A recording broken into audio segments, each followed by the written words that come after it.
Des vœux à la presse de Pointe-Noire pour un début d'année dit année électorale.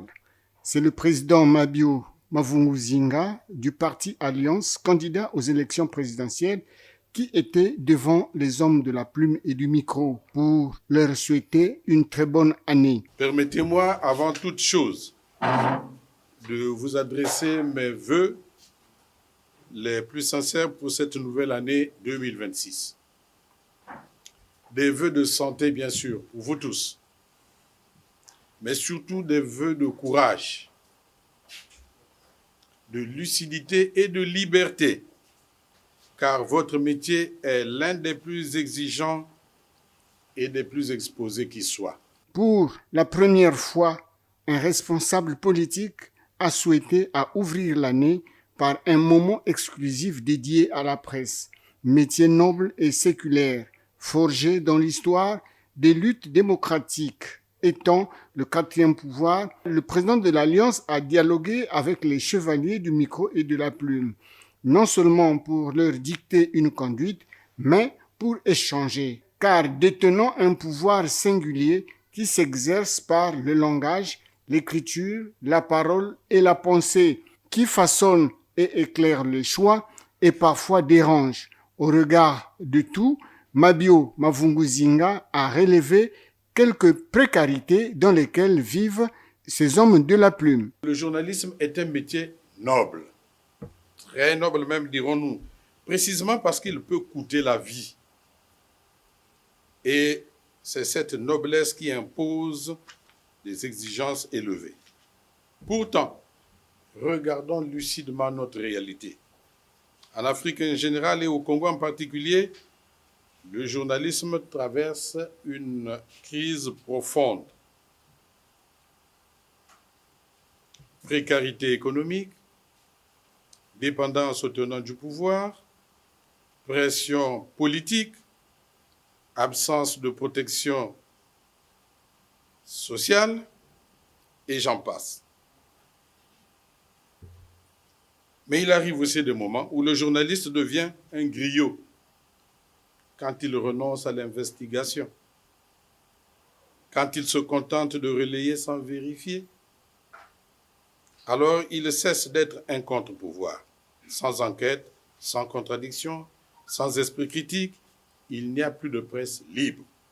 Quelques questions d'actualité congolaise ont été posées et le président de l'Alliance n'a pas hésité d'apporter certaines solutions concernant la société et la vie du Congo.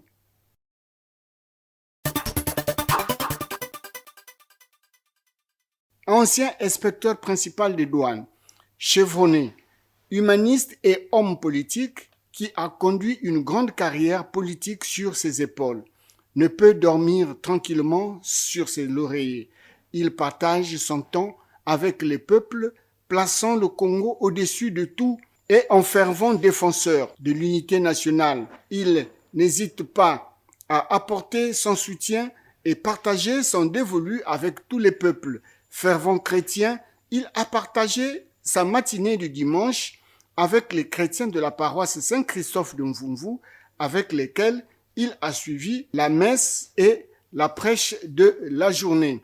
Sur les motivations de cette participation, voici Mabio Mavunguzinga qui s'explique. Nous sommes venus en ce lieu sacré, rendu sacré par nos pensées, notre conduite, d'abord pour communier avec les hôtes cosmiques, mais aussi et surtout pour emboîter le pas du Christ, tout simplement. Or, le Christ, quand il partait, qu'est-ce qu'il nous a dit? Je vous donne ma paix, je vous laisse la paix. Merci. Pour l'abbé Benjamin Sambanou, la messe de dimanche a pour objectif d'apporter la lumière à tous les chrétiens et de les conscientiser, non seulement pour la politique, mais pour le bien-être de toute la population. Chaque dimanche, nous avons toujours célébré notre messe, la messe normalement, indépendamment des contingences historiques du temps. La messe dominicale n'est pas liée au fait des échéances électorales. Il faut lever cette ambiguïté. Si je retiens ce que le président de la célébration a dit, il nous a rappelé que nous sommes des serviteurs et nous devons l'être résolument au service de la paix, de l'unité, de la réconciliation, de la justice, du droit et au service du pardon. Il a beaucoup insisté sur le Christ qui est l'agneau de Dieu qui prend sur lui nos péchés.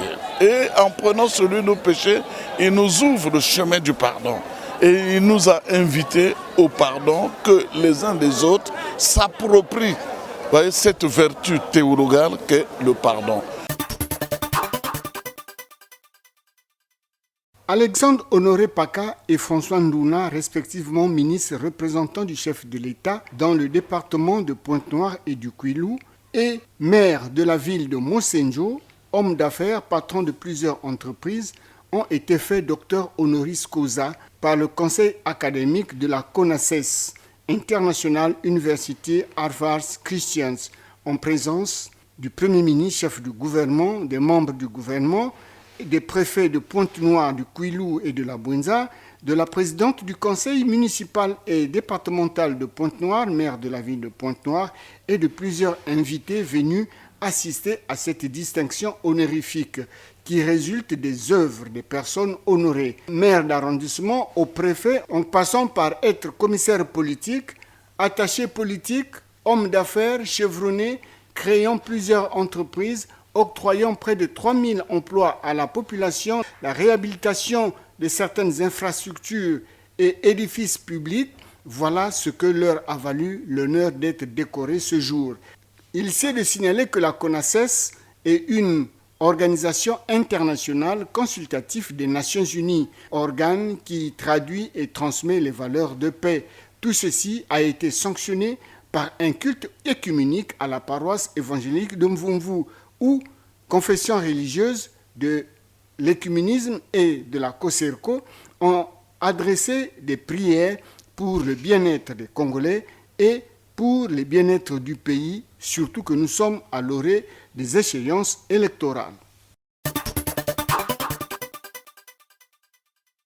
Construite entre les années 31 et 34, la gare centrale de Pointe-Noire fut inaugurée le 10 juillet 1934, à l'image de la gare de Deauville en France, construite pratiquement à la même époque. La gare centrale de Pointe-Noire marque le terminus et le départ du chemin de fer Congo-Océan, un des monuments de la ville, sinon du chemin de fer Congo-Océan, qui tombe en ruine devant tout le monde. Responsable du chemin de fer Congo-Océan est responsable de la ville.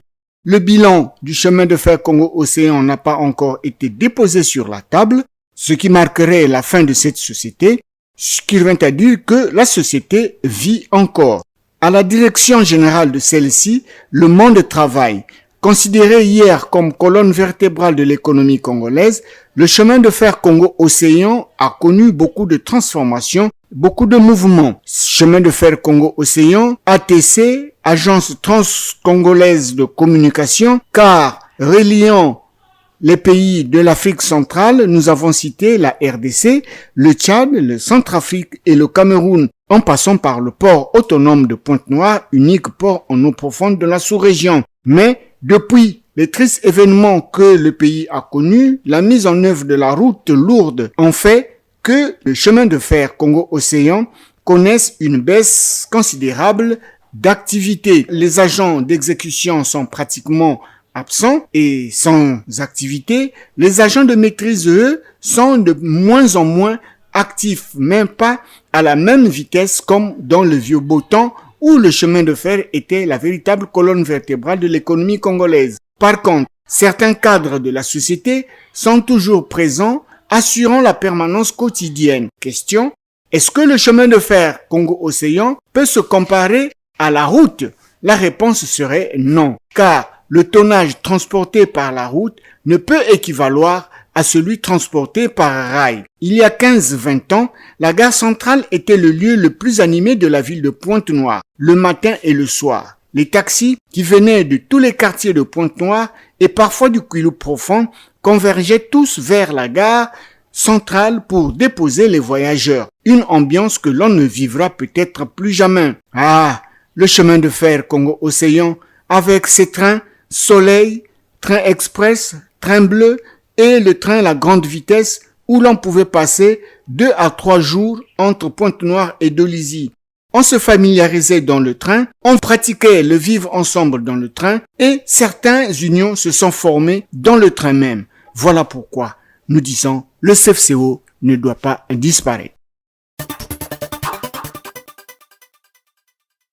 Le liquide précieux et vital pose problème dans la ville économique Pointe-Noire.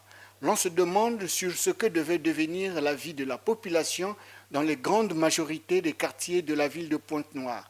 La population ne s'approvisionne en eau potable qu'à travers des forages et la qualité de ce produit n'est pas élucidée, car dans certains forages, l'eau que nous buvons sent l'odeur de l'argile, mais comme elle sort de sous terre, elle est consommable sans se rendre compte des dégâts que cela peut causer dans l'organisme.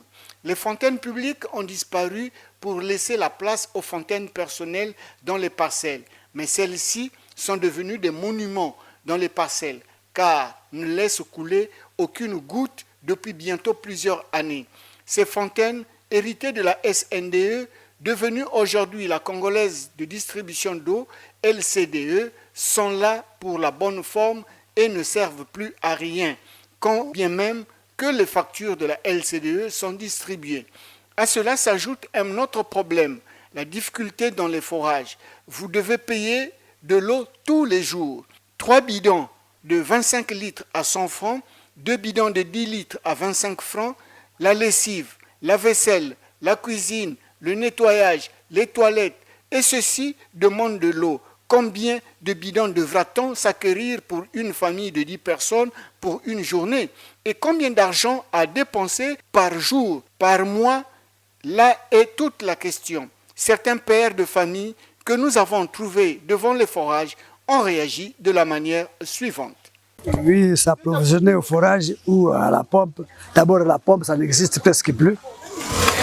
Grâce au forage, nous trouvons un brin de vie. Si les forages n'étaient pas, c'est pas ce que nous devait devenir. Mais on a plus l'avantage à la pompe par rapport aux frais. Mais au forage, vraiment, c'est des dépenses. Tous les jours, il faut dépenser de l'argent. Vraiment, on a de la peine à supporter cela. Moi, personnellement, par jour, si j'ai dépensé 20 000, vraiment, je n'ai rien fait. Parce que tout, alors c'est l'eau. Mais pour avoir l'eau, il faut l'argent maintenant. Là. Or que l'eau à la pompe, c'est nettement mieux. C'est mieux à la pompe, mais malheureusement, ça n'existe plus. Alors que là où nous vivons, il y a l'eau sous terre, mais sur terre, il n'y a pas l'eau. Nous avons parlé, mais c'est en vain. Et on en parle toujours, mais je ne sais pas qu'est-ce qu'il faut faire. Présentement, là, vraiment, le peuple souffre par rapport à l'eau, par rapport aux dépenses. Mais sincèrement, le pouvoir public n'a qu'à faire quelque chose.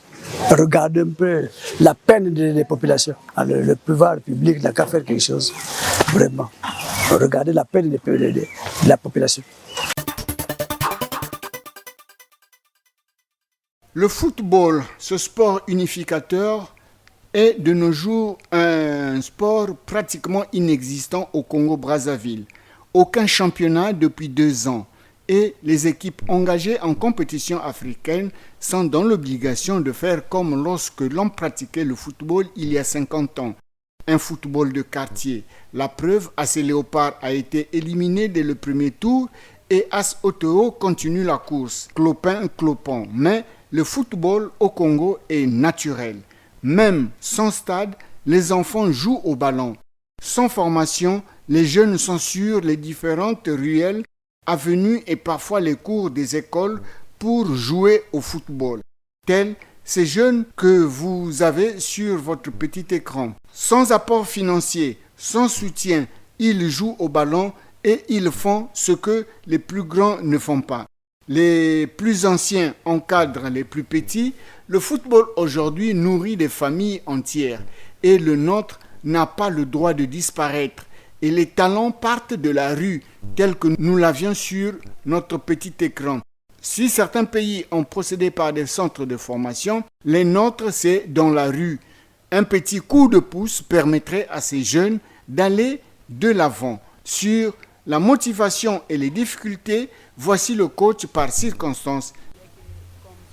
C'est comme un centre, mais comme dans le quartier, on n'a pas de stade et j'ai organisé les enfants. Lorsque dans la rue, les parents me chassent, je change de ruelle ou je vais dans une école. Nous n'avons pas de soutien. Tout ce que nous faisons, nous le faisons nous-mêmes.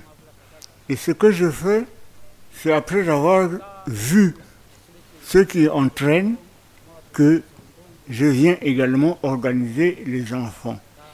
Je reçois les enfants de tout genre.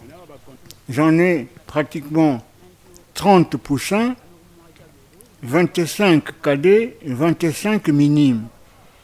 Et avant de recevoir des enfants, je suis dans l'obligation de me rendre auprès des parents pour essayer de connaître le comportement de chacun.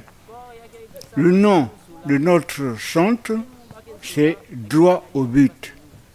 Lorsqu'ils sont nombreux, je suis obligé d'organiser les entraînements parce que certains vont d'abord à l'école et il faut attendre qu'ils terminent l'école pour venir s'entraîner. Et c'est en ce moment-là que certains parents me chassent devant leur ruelle. Et la première saison, je me suis fait inscrire à la sous-ligue de Mfumvu. La première saison en cadet, nous sommes sortis premiers. Et la deuxième saison en minime, nous étions également deuxième. C'est juste pour dire que notre but, c'est d'emmener ces enfants vers la connaissance du football afin qu'ils deviennent réellement des bons footballeurs qui peuvent représenter le pays. Alors que les dirigeants à tous les niveaux mettent de l'eau dans leurs verres afin que vive le football au Congo-Brazzaville.